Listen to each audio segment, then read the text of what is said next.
예수님의 12제자 시리즈 7번째 마태 과거로부터의 자유라는 제목으로 오늘 말씀을 함께 나누기를 원합니다. 나의 해방일지, 2022년 방영된 16부작 넷플릭스 드라마입니다. 영화 속 인물들은 삶의 권태에 지쳐 있습니다. 매일 이런 말을 듣고 삽니다. 너는 원래 그런 사람이야. 사는 게 다 그렇지. 이런 말은 폭력적으로 들리진 않지만 반복되는 언어가 그들의 인생을 어떻게 갉아먹는지를 보여줍니다. 상처는 크지 않지만 시간이 쌓이면서 삶은 운명처럼 굳어지고 영혼은 결핍으로 메말라 갑니다. 지겹게 평범해 누가 좀 구해줬으면 좋겠다, 그렇게 부르짖습니다. 드라마에서의 해방은 환경이 바뀌는 사건이 아닙니다. 직장을 바꾸거나 도시를 떠나지 않습니다. 해방은 나를 나로 규정했던 말들을 더 이상 믿지 않게 되는 순간입니다. 상대를 조건 없이 인정하고 존중하고 받아들이는 순간 해방은 시작됩니다. 마태도 평생 그런 말을 들으며 살았을 겁니다. 너는 아무리 잘났어도 셀이야. 이런 말은 그의 영혼을 갉아먹고 미래를 발목 잡는 족쇄였습니다. 예수님은 전혀 다른 말씀을 하십니다. 나를 따르라. 해방은 조건이 달라지는 것이 아니라 삶의 목적과 방향이 바뀌는 것입니다.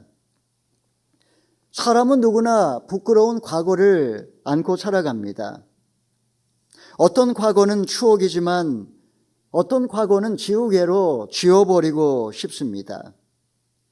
잊었다고 생각한 기억이 어느 날 문득 생각나 나를 괴롭힙니다.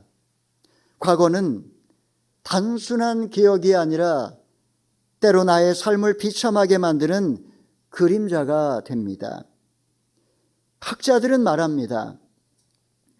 의식화되지 않은 기억은 의식 세계에서 운명처럼 반복된다. 의식화되지 않은 기억이란 무의식을 말하는 것이고, 의식 세계는 현상계를 뜻하고, 운명처럼 반복된다라는 것은 매 순간 그림자가 나의 영혼을 갉아먹는 삶을 말하는 겁니다.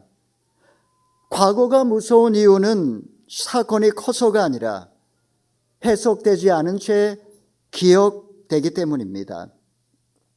불행한 과거는 원치 않게 같은 반응을 반복하고 그리고 그 자리를 맴돕니다. 복음은 과거를 분석하는 것이 아닙니다. 예수님은 마태에게 너의 과거를 설명하라고 말씀하지 않으셨습니다. 대신에 그에게 나를 따르라, 새로운 삶의 목적과 방향을 주셨습니다. 여러분, 사람들은 과거의 실패와 상처를 끌어안고 거울 앞에 서서 나를 돌아봅니다. 과거를 묻지 말라고 옛날에 나의 심히 노래를 불렀고, 지나간 일들은 지나간 대로 놔두라고 이적이 그렇게 노래를 부른 적이 있습니다. 이런 기대와 달리 종종 우리는 너는 원래 그런 인간이야, 너는 변하지 않아, 이런 목소리가 마음속에서 메아리 친다면 우리는 정말 자유롭게 살고 있는 것일까요? 이 시간에 우리는 본문 말씀을 통해 세리레위를 성마태로 부르신 예수님에 관해서 함께 말씀을 나누어 보고자 합니다. 첫째는 보라, 과거의 재해석. 우리 9절 상반절 말씀을 읽어보겠습니다. 시작.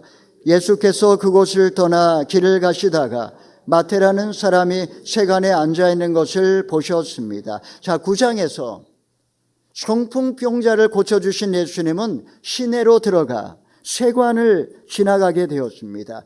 특별한 무대가 아닙니다. 기적의 장소도 아닙니다. 예루살렘 성전은 더더욱 아닙니다. 생활인들이 바쁘게 오가는 가버나움의 시끄러운 도로입니다.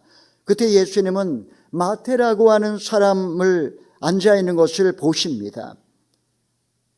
영혼은 텅 비어 있었고 그의 시선은 허공을 바라보고 있었을 겁니다. 예수님은 그를 정확히 알고 계셨습니다. 성경은 그를 마태라고 부릅니다. 마태라고 하는 이름의 뜻은 하나님의 선물이라는 뜻입니다. 아마 예수님께서 그에게 지어주신 이름일 겁니다. 과거 사람들은 그를 세리 레위라고 불렀습니다. 마가복음과 누가복음에서는 그를 레위라고 기록하고 있습니다. 그는 두 이름 사이에 살고 있던 사람입니다. 하나는 과거의 자리이고 하나는 부르심 이후의 새로운 이름입니다. 세리 레위가 낙인처럼 새겨진 부끄러운 이름이라고 한다면 마태는 하나님의 섭리편에서 재해석한 이름입니다. 마태는 단순히 직업 때문에 거기에 앉아있던 사람이 아닙니다. 그는 그 자리에 머물러야만 했던 사람입니다. 세리는 로마의 압제 아래 먹고 살기 위하여 선택한 부끄러운 직업이었고 동시에 유대 공동체로부터 밀려난 자리였습니다. 그는 악하기 때문에 그곳에 앉아 있었던 것이 아니라 사실은 똑똑하지만 삶의 방향을 잘못 잡았기 때문에 가장 소중한 것을 다 잃어버린 채 외롭고 쓸쓸한 삶을 살고 있던 막장 인생이 바로 세리 레위였던 것입니다. 예수님은 마태가 세관에 앉아있던 것을 보셨습니다. 이는 왜 그가 이 자리까지 이르게 되었는지를 꿰뚫어 보셨다라는 의미입니다. 예수님은 마태를 그의 직업이나 그의 과거의 이력으로 해석하지 않으셨습니다. 세관은 마태의 전부가 아니었고 그 자리는 그의 최종 목적지도 아니었습니다. 예수님의 눈은 마태의 과거를 꿰뚫어 보시는 시선이 아니라 사실은 그의 인생을 자비의 마음으로 바라보시는 따뜻한 그런 시선, 눈길이었을 겁니다. 여러분, 저 역시 이 자리에 오기까지 오래 앉아 있었던 적이 있습니다. 마태는 삶의 방향을 잘못 잡아 관계가 다 무너지고 외로움 속에 살아가는 우리의 자화상이라고 할 수가 있습니다. 이것은 내가 원해서가 아니라 어느새 익숙해져서 혹은 다른 길이 보이지 않아서 지겹게 꾸역꾸역 살아가는 지금 나의 삶의 자리입니다. 겉으로 보면 지극히 평범하지만 마음으로는 오래전의 삶의 이 의미를 잃어버렸습니다. 오늘 본문은 분명하게 말합니다. 그 자리를 지나가시는 주님께서 나에게 하시는 말씀, 나를 따르라. 주님은 그 길을 비켜가지 않으십니다. 일부러 시내를 관통하고 그 자리를 지나가시면서 체념에 빠진 우리를 유심히 바라보고 계십니다. 주님의 눈은 왜 거기에 앉아 있느냐라고 묻지 않으십니다. 삶의 방향을 바꾸면 얼마든지 새로운 삶을 살 수 있다라고 말씀하시는 눈빛입니다. 마태의 인생은 세간에서 끝나지 않았습니다. 마찬가지로 여러분의 인생도 지금 있는 자리가 여러분 마지막이 아님을 믿으시기 바랍니다. 과거로부터의 자유, 이것은 내가 다른 곳으로 도망치는 것이 아니라 주님의 시선이 허공을 바라보는 나의 시선과 마주칠 때 시작됩니다. 여러분, 본문에서 가장 중요한 단어는 무엇일까요? 보셨다라는 단어입니다. 예수님은 마태의 과거를 모르셨기 때문에 그를 보신 것이 아닙니다. 그의 직업도 그의 평판도 모르지 않으셨습니다. 그가 어떤 인생을 살았는지 주님은 누구보다 잘 아셨습니다. 예수님은 그를 과거의 총합으로 보지 않으셨습니다. 사람들은 이미 저 사람은 저럴 거야 다 규정하고 결론을 내렸지만 예수님은 연민으로 가득한 시선으로 그를 바라보고 계십니다. 사랑하는 여러분, 우리는 종종 나 자신을 바라보면서 원래 나는 이런 인간이야 라고 하며 자기를 자학하고 규정해 버립니다. 처음에는 상처였던 말이 나중에는 나를 가두어 버리는 감옥이 되고 맙니다. 예수님은 우리를 부르십니다. 너는 하나님의 선물이라고. 우리 옆에 분에게 한번 말씀해 주십시오. 당신은 하나님의 선물이십니다. 여러분, 주님이 우리를 그렇게 부르십니다. 너는 하나님의 선물이라고. 그 순간에 주님이 나를 해석하는 이야기가 시작되는 겁니다. 나의 인생의 모든 것은 사실 하나님의 선물을 주기 위한 준비 과정으로 해석이 됩니다. 예수님은 레위의 과거를 지워버리신 것이 아니라 그 기억이 더 이상 그를 지배하지 못하게 하셨습니다. 오늘도 주님의 시선이 내 과거의 기억에다 새로운 이름으로 여러분의 인생을 불러주시기를 소망합니다. 자, 주님은 마태를 보시는 어떤 말씀을 하십니까? 둘째, 따르라. 부르심에 대한 결단입니다. 우리 9절 하반절 읽어보겠습니다. 시작. 예수께서는 마태에게 나를 따르라 하고 말씀하셨습니다. 그러자 마태가 일어나 예수를 따랐습니다. 자, 여기서 중요한 단어는 뭘까요? 따르라는 단어입니다. 따르라고 하는 이 말씀은 현재형 명령입니다. 나중에도 아니고 준비되면도 아닙니다. 지금 따르라는 말씀입니다. 예수님은 마태를 설득하지 않으십니다. 그의 과거를 분석하지도 않으십니다. 단 한마디로 부르십니다. 나를 따르라. 이 부르심에는 조건이 없습니다. 부끄러운 과거가 숨을 쉬는 수치와 절망의 자리에서 일어나 나를 따르라는 초청입니다. 그리고 창조본연의 인생을 살게 하겠다는 주님의 약속도 담겨 있습니다. 자, 그러면 그가 어떻게 반응합니까? 그러자 마태가 일어나 예수를 따랐습니다. 즉각적인 순종, 마태의 의도적인 표현법입니다. 지금 마태가 마태복음을 쓰고 있지 않습니까? 어부는 배로 돌아갈 수 있습니다. 실제로 예수님이 십자가에 못 박힌 다음에 제자들이 어부로 돌아갔지만, 그러나 마태는 그렇지 않습니다. 마태의 결단은 돌이킬 수 없는 선택이었습니다. 신앙은 취미가 아니라 방향 전환입니다.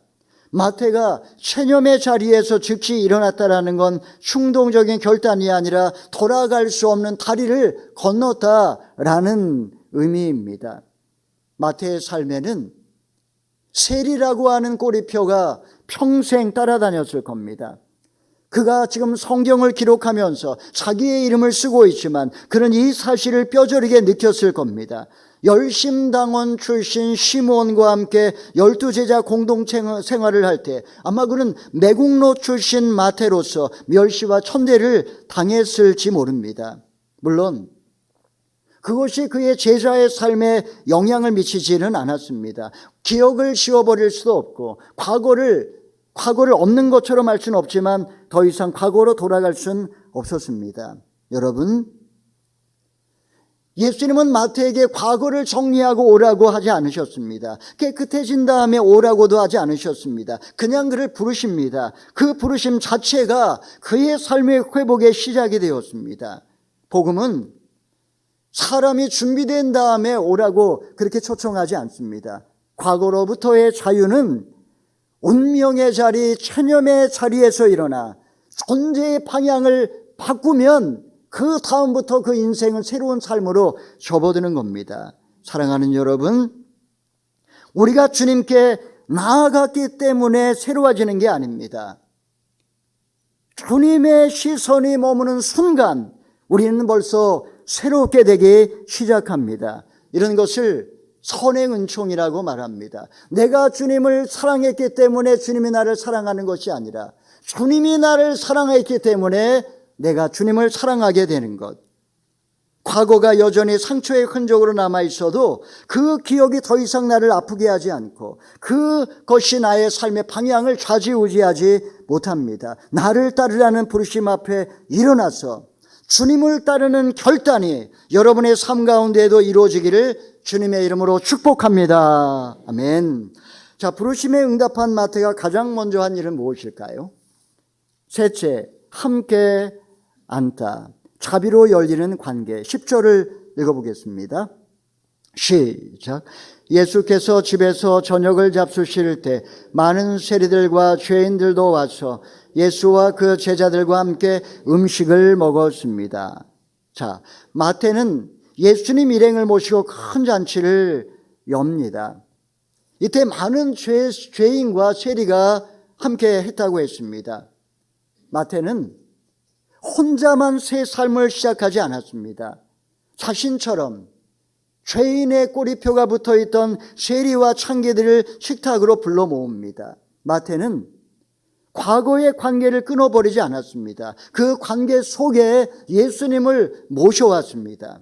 그 순간의 과거는 더 이상 낙인이 아니라 새로운 구원 역사의 일부가 되기 시작했습니다. 여러분, 은혜란 죄인의 감정에 머무르지 않습니다.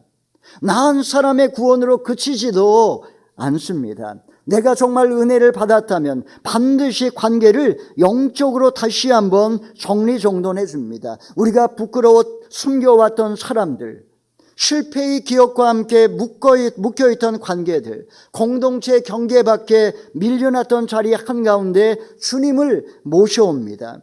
거기서 천국의 식탁이 열립니다. 하나님 나라는 예수 그리스도의 이름으로 함께 먹고 마시는 자리에서 시작됩니다. 사랑하는 여러분, 본문에서 가장 중요한 단어는 함께 앉는다라는 단어입니다. 이 말은 단순한 동사가 아닙니다. 이것은 너는 우리 공동체에 소속된 우리의 형제자매라는 그런 고백입니다. 복음은 사람을 홀로 세우지 아니하고 다시 관계 안으로 불러 모읍니다. 과거가 우리를 고립시켰다면 자비는 우리를 다시 연결시켜 줍니다. 은혜는 세상과의 관계를 단절하는 칼이 아니라 관계를 새롭게 붙여주는 그런 풀과 같은 것입니다. 그때 우리는 자비의 식탁에서 함께 더불어 예수님의 형제 자매로 한 공동체로 살기 시작하는 것입니다. 자, 자신을 비난하던 자들에게 예수님은 뭐라고 말씀하시는지 마지막으로 12, 13절 읽어보겠습니다. 시작. 이 말을 듣고 예수께서 말씀하셨습니다. 건강한 사람에게는 의사가 필요하지 않으나 병든 사람에게는 의사가 필요하다. 너희는 가서 내가 원하는 것은 제사가 아니라 자비다 하신 말씀이 무슨 뜻인지 배워라. 나는 의인을 부르러 온 것이 아니라 죄인을 부르러 왔다. 병든 사람 곁에 의사가 필요하듯이 죄인 곁에는 구주가 필요합니다. 예수님은 자신을 경건한 사람의 엑소세리로 그렇게 묘사하지 아니하시고 죄인의 의사로 그렇게 소개하고 있습니다. 복음은 좀 준비된 다음에, 좀 깨끗해진 다음에, 괜찮아진 다음에 오라고 하지 않습니다. 있는 모습 그대로, 빈손든 그대로, 무너지고 망가진 그 모습 그대로 정직하게 인정하는 자리에서 치유가 시작됩니다. 예수님은 호세아 말씀을 인용하십니다. 내가 원하는 것은 제사가 아니라 자비라고. 예수님은 의인을 부르러 온 것이 아니라 죄인을 불러 구원하기 위해 오셨다고.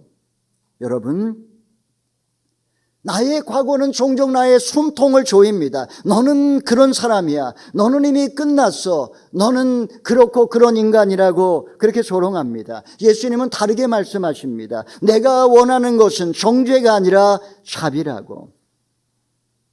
과거로부터의 자유는 과거를 지워버리는 것이 아니라 나의 과거를 십자가 밑에 내려놓는 것입니다. 영성은 부끄러운 과거를 설명하는 것이 아니라 하나님 앞에 잠잠히 머무르며 그 기억이 조용히 힘을 잃어가는 시간입니다. 사랑하는 여러분, 예수님은 오늘도 죄인을 부르십니다. 비난의 자리가 아니라 천국잔치로 초대하십니다. 훗날 마태가 마태복음을 기록하면서 상한 갈대도 꺾지 아니하시고 꺼져가는 심지도 끄지 아니하시는 그 예수님의 놀라운 자비를 남겼습니다. 여러분, 누구를 향한 묘사일까요? 마태 자신의 간증의 고백이라고 할 수가 있습니다. 여러분, 상한 갈대를 꺾지 아니하시고 꺼져가는 심지도 끄지 아니하시는 예수님은 병든 자 곁에 머무시는 의사로 상한 인생을 다시 살게 하시는 구세주로 오늘 우리 가운데 와 계십니다. 그 자비의 부르심 앞에서 과거의 목소리가 힘을 잃고 우리의 삶에도 새로운 이야기가 써질 수 있기를 소망합니다. 어린 시절 가가와 도요이코는 버려진 존재였습니다. 서자였고 기생의 아들로 태어나 4살의 아버지가 5살의 어머니가 세상을 떠났습니다. 작은 체구에 연약한 몸, 서자라는 사회적 낙인. 12살 때 길거리에서 구세군 전도대를 만났을 때 그는 물었습니다. 하나님은 저 같은 서자도 사랑하시나요? 이 질문이 그의 인생을 바꾸었습니다. 청년이 된 그는 폐결핵에 걸립니다. 전염병이 있었기 때문에 신학교에서 쫓겨납니다. 어느 날 전도 여행 중에 심한 각혈을 합니다. 피를 토하며 쓰러진 그를 맞아준 이는 시골의 개척교회 목사님 부부였습니다. 식사 자리에서 가가와는 갑자기 입을 막고 피를 토합니다. 식탁 위가 피로 물들었습니다. 그때 목사님은 아무 말 없이 그 피를 닦아낸 후 음식을 새로 차려왔습니다. 그 순간을 가가와는 훗날 이렇게 고백합니다. 나는 그 목사님에게서 예수님을 보았습니다. 그들의 지극정성한 돌봄으로 가가와는 회복되었지만 이후 또다시 재발, 또다시 사선을 넘곤 했습니다. 의사는 3년을 넘지 못할 거라고 말했습니다. 가가와는 결심합니다. 남은 삶을 가장 가난한 사람들을 위해서 살겠다. 그는 고베의 빈민촌으로 들어갔습니다. 병자와 노동자, 불황인과 창녀, 노인과 아이들의 이웃이 되었습니다. 그 후 그는 가난한 사람들과 함께 살며 일제에 저항하며 평화를 외쳤습니다. 사람들은 그를 일본의 성자, 작은 예수라고 불렀습니다. 시한부 3년을 선고받았던 그는 결국 72살까지 살며 일본의 가장 낮은 사람들을 위하여 그렇게 성자처럼 살다가 갔습니다. 한 가난한 목사의 식탁에서 경험한 따뜻한 자비의 경험이 한 사람을 바꾸었고 한 나라의 역사를 바꾸었습니다.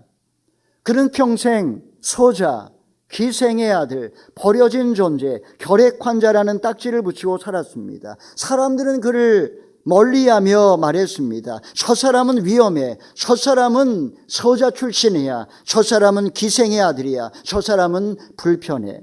그 자리에서 한 목사님의 자비가 있었습니다. 하나님은 제사보다 자비를 베푸는 곳에 임하십니다. 과거로부터의 자유는 기억을 지우는 능력이 아니라 과거를 십자가 아래 내려놓고 주님의 눈으로 나의 인생을 다시 해석할 때 임하는 하늘의 은혜입니다. 여러분, 세리 레위가 성마태가 될 수 있었던 이유는 분명합니다. 주님이 그를 보셨고 주님이 그를 부르셨고 주님이 그와 함께 앉으셨기 때문입니다. 그렇게 주님은 그의 삶에서 세리라고 하는 낙인을 지워주셨고 하나님의 선물이라는 새로운 이름을 주셨습니다. 세리와 죄인들이 앉아있던 그 식탁에 예수님이 앉으셨던 것처럼 주님은 부끄러움과 두려움이 가득한 내 삶의 자리로 찾아오십니다. 사랑하는 여러분, 과거는 오늘도 우리에게 속삭입니다. 너는 원래 그런 인간이야. 너는 변하질 않아. 너는 끝났어. 예수님은 오늘도 우리에게 말씀하십니다. 나는 의인을 부르러 온 것이 아니라 죄인을 부르러 왔노라. 과거로부터의 자유는 나의 과거가 사라지는 시간이 아니라 과거가 더 이상 나의 이름을 부르지 못하는 은혜입니다. 이제는 과거가 아니라 주님이 나를 부르십니다. 나를 따르라고. 주님이 내 삶을 다시 해석해 주십니다. 주님이 나를 찾아오셔서 영원히 나와 함께 하시면서 창조 본연의 삶을 살 수 있도록 회복시켜 주십니다. 사랑하는 성도 여러분, 24절기 중에 우수가 지나갔습니다. 겨우 내내 얼었던 돼지가 녹기 시작하는 시기입니다. 얼음이 한순간에 사라지지 않아도 땅 속에서는 이미 물이 흐르고 있습니다. 우리의 과거도 그렇습니다.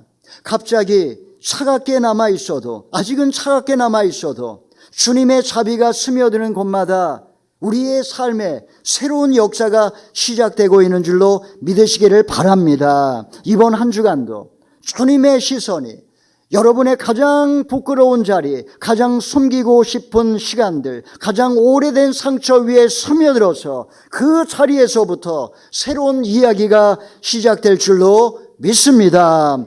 주님의 은혜가 함께 하시기를 축원합니다. 아멘.